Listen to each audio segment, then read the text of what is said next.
Mike Parson weighing in on the recent situation involving a St. Louis couple who live in the Central West End. Mark and Patricia McClosky made national news after they came outside with guns as protesters were outside their home in late June. Parson says that the McCloskys were defending their property and that their actions are protected under the Castle Doctrine.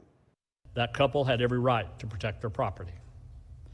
They have the ability to do that as private citizens like everyone else. But what they should not go through is a prosecutor attempting to take their constitutional rights away by filing charges against them for protecting their property. Parson went on to say that he spoke with President Trump about that situation and that the president says he would do whatever he could do to help and that he plans to take action if necessary to ensure everyone's rights are protected. Regarding what action she might take, St. Louis Circuit Attorney Kim Gardner issued a response, reading in part, quote, "While they continue to play politics with the handling of this matter, spreading misinformation and distorting the truth, I refuse to do so. As I always do, I am reviewing all the available facts and the law and will apply them equally regardless of the people involved," unquote. The weapons of mass destruction, the missiles are on the Lord's band, they're pointed at every nation, joy gets shorter. Crates of guns and ammo, from country to country they go, they break it up. All right. So much shit coming at you at one time. It's just unbelievable how much is going on. But so far, right now, the McCloskys got charged with felony, for a felony. And it's pretty sad.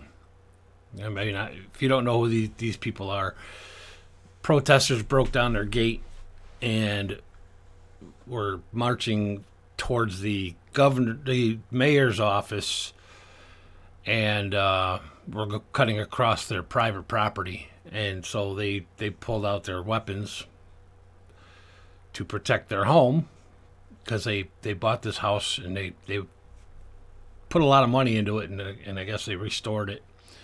And so they were protecting their home, and then the city attorney said that they broke the law. So we're going to kind of go over this today, because the governor just came out now and said that that the governor and the state AG, Attorney General, already said they were going to seek to dismiss the charges. So let's check this out.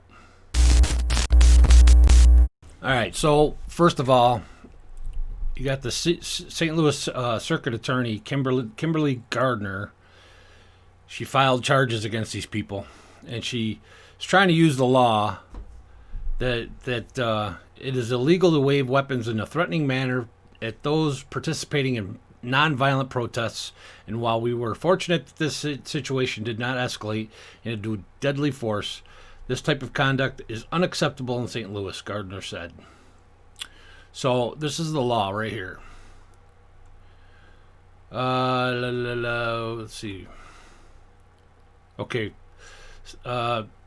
Section 571.030.1. State law does not prohibit open carrying of firearms, but does prohibit exhibiting any weapon readily capable of lethal use in angry, threatening manner in the presence of one or more persons. Okay, so I think she's trying to use that as her basis. But the problem is that she's going to face right now is that these people were not peaceful. In fact, they threatened them. They did threaten these people. They said they were going to burn down their house and kill their dog and stuff like that. And they were threatened. They were threatened big time. And these peaceful protesters were on their private property. So they were trespassing on top of it. So that's going to be the biggest thing that they're going to have to face. Okay, so the next one is the pursuant of Missouri state section 21.750.3, blah, blah, blah. A county, city, village, municipality, or other political subdivision of the state may regulate the open carry of firearms readily capable of lethal use. Such ordinances cannot restrict a person in possession of a valid concealed carry endorsement or permit who is open carrying a firearm or the use of a firearm in the defense of person or property. Okay, and we already know that the McCloskys were well within their rights to own firearms. That's not a question. So that's her take on things. Statement from Circuit Attorney Kimberly Gardner today. My office filed charges against Mark and Patricia McClosky following the incident involving peaceful, unarmed protests in the June 28th full statement below. And they're going for a felony. They're going for a felony charge. Now, okay. 3, 2, 1. Eric Schmidt is the AG of Missouri. And he wrote in a tweet that citizens shouldn't be targeted for exercising their Second Amendment right to self-defense. St. Louis prosecutor Kim Gardner is engaged in a political prosecution, which is exactly what it is. As AG, I'm entering the case and seeking a dismissal and defend all Missourians to right to protect their lives and property. I'm Missouri Attorney General Eric Schmidt. The right to keep and bear arms is given the highest level of protection in the Missouri Constitution and our laws, which I'm charged with protecting. This includes the Missouri Castle Doctrine, which provides broad rights to Missourians to protect and defend their personal safety and property against those who wish to do them harm. And yet, in the wake of radical calls to defund the police, and with rates of violent crime skyrocketing each day, the St. Louis Circuit Attorney filed suit against a St. Louis couple who, according to published reports, say they were doing just that, defending the safety of their family and their private property. Enough is enough. As Missouri's chief law enforcement officer, I simply will not stand by while Missouri law is being ignored. That's why I'm entering this case and seeking the dismissal of this case to protect the rights of Missourians to defend themselves and their property under Missouri's Castle Doctrine. A political prosecution such as this one would have a chilling effect on Missourians exercising their right to self-defense. The law in Missouri is clear and must be protected. We're in the middle of a crisis of violence in our major cities here in Missouri, including in St. Louis. My office is committed to working with law enforcement, state and federal partners, and community leaders to protect our communities, combat violence, and defend our citizens. We should focus our attention on that, not these kinds of divisive decisions not based on the law. May God bless you, and may God bless the great state of Missouri. Okay, so the burden is on the state to prove that it wasn't reasonable self-defense. There's a lot of questions that they need to piece together. But I don't know. McClosky's were on their property, and the couple asserted that some in the crowd were armed and shouting threats, which there is video of. The broader context includes the violent unrest that was happening around the area. So St. Louis is a war zone right now too, just like Portland and Seattle and Chicago. The protesters were they were not in public property, and they entered a private gated area. It's not the case that the McCloskys went out of their way to silence anybody. So they didn't go off of their property and go to a protest to try to silence people. The people were coming into them. So it's not good.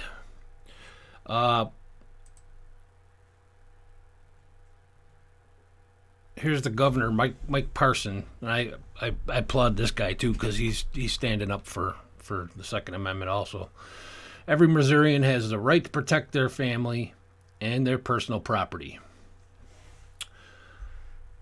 Let's see. Kim Gardner's actions toward the McCloskys is outrageous. Even worse, the circuit attorney's office has admitted there's a backlog of cases and dozens of homicides that haven't even been prosecuted yet.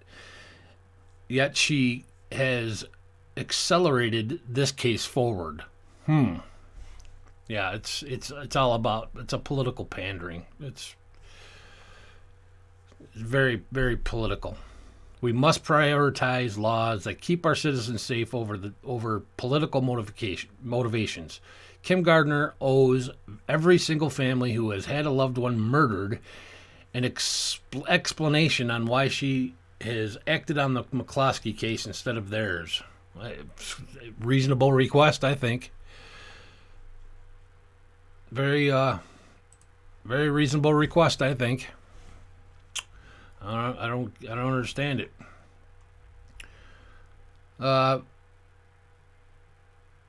There's no question at all that under the Missouri law that the McCloskys had the right to use their firearms, to own and use their firearms, protect themselves from any threats that they might be facing.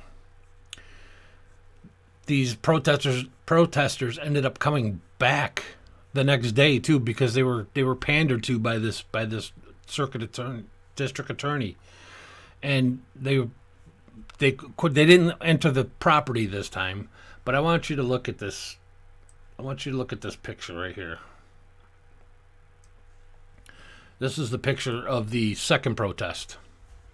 Now you can notice they have armed guards on their porch up there, or I don't know what you call that. But anyways, they have armed guards up there. They hired security to come protect them from the second protest.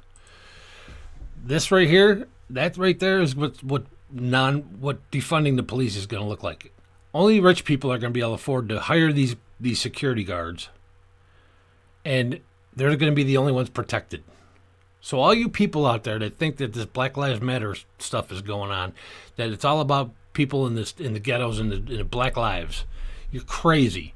You're crazy because these rich people are gonna arm up. They're gonna hire security guards, and that's going to be the only people that are protected.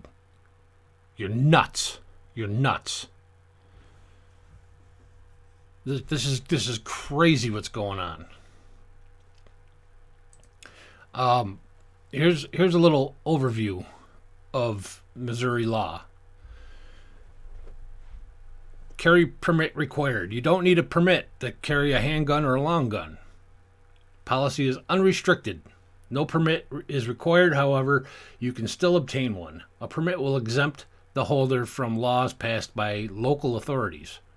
So you can bypass the St. Louis laws, because I think St. Louis has a permit. You have to have a permit to carry, but you can go to the state and bypass those laws if you want. If you're accepted, you don't need a permit to purchase. You don't need to register. You can open carry. Open carry is allowed. Background checks on private gun sales required? No, for the state. You still have to do the federal background checks. And there's no restriction on the magazine size. Because that was the other thing, too, is that they had he had the long gun with the high-capacity magazine, which is totally fine in Missouri. You can have that. Now, New York is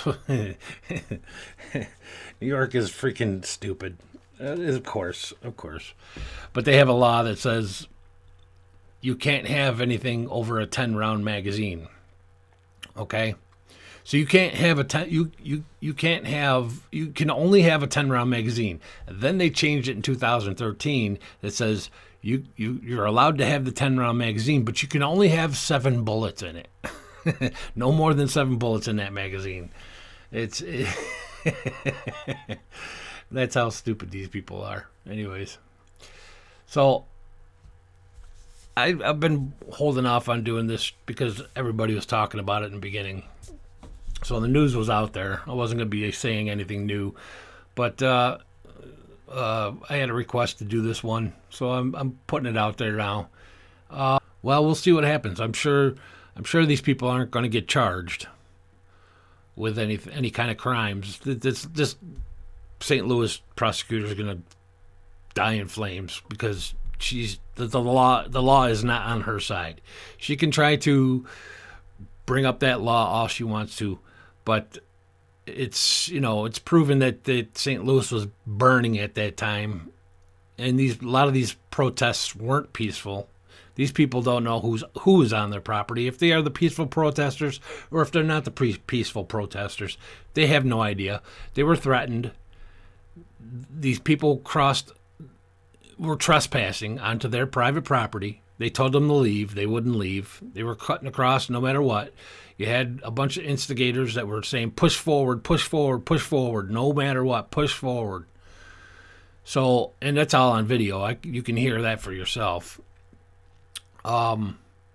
It's just going to be a question on how much these people get harassed after this case is dismissed, and what these Black Lives Matter leaders are gonna do in response to that. So we'll see. But yeah, I have a feeling these people are going to be let off. The funny part about it is that I think these two are both civil rights lawyers. So it's like, it's ridiculous. These people know the law, and I'm sure they wouldn't break it if they didn't feel threatened. So I'll do this one for now, and then there's another take, like the difference between this and what's going on in Portland, because Portland's just on fire. And they're completely using it for political purposes. And there's some new footage of the feds out there, and I got a whole another thing on that one. But yeah, I'll just do this one for now. So love you. See ya. As I was editing, I came across this news article that from KMOV4 in St. Louis. You want to talk about good journalism? This is good journalism. This is what it's all about. They put out an article that says the handgun held by Patricia McClosky at her home in Central West End was not capable of firing when seized by the police, according to a document obtained by News 4. It's a new development in the case against the local the local couple seen pointing guns outside their Central West End home last month. The document was sent to News 4 anonymously, but it appears to be a lab report from the firearms analysis case. It shows that the two firearms were taken to the lab for testing. Both were taken into custody by St. Louis police in a search warrant executed July 10th. The first rifle, which Mark McClosky was holding outside his home on June 28th, as the protesters marched, blah, blah, blah. According to the lab, it fired when tested. But the gun Patricia McClosky had, a small handgun, examiner said, could not be test fired as submitted. So, okay, here it is right here. At the request of prosecutor Chris Hinckley, the report says, the firearm was stripped and found to have been assembled incorrectly. It was reassembled properly, test-fired, and functioned as designed. Charging documents said the gun was capable of lethal use. Okay, so what this means is that these prosecutors